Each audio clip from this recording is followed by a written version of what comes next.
আমার নাম সামিহা ইসলাম রাকা। আমি দ্বিতীয় শ্রেণীতে পড়ি। আবৃত্তি করছি কবি সুকান্ত ভট্টাচার্যের প্রার্থী কবিতা।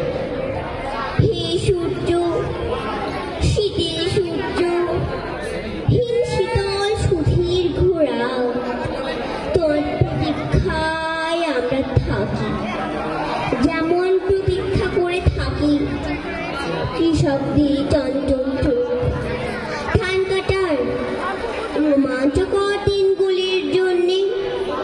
হে সূর্য, তুমি তো জানো আমাদের গরম কাপড়ের কত অভাব। সারা রাত খড়কুটো জ্বালিয়ে এক টুকরো কাপড়ে কান ঢেকে কত কষ্টে আমরা শীত আটকাই। সকালের এক টুকরো রোদ্দুর এক টুকরো সোনার চেয়েও মনে হয় দামি।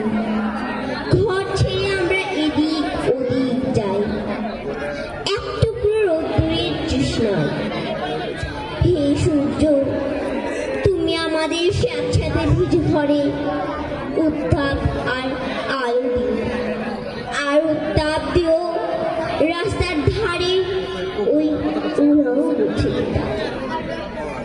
হে সূর্য, শুনেছি তুমি এক জ্বলন্ত অগ্নিকুণ্ড। তোমার কাছে উত্তাপ পেয়ে পেয়ে একদিন হয়তো আমরা প্রত্যেকে এক একটা জ্বলন্ত অগ্নিকুণ্ডে পরিণত হব। তারপর সেই উত্তাপে যখন আমাদের পূর্বে জড়তা, তখন হয়তো গরম কাপড়ে ঢেকে নিতে পারবো রাস্তার ধারে ওই উড়াও মুছে। আজ কিন্তু আমরা তোমার অকৃপণ উত্তাপে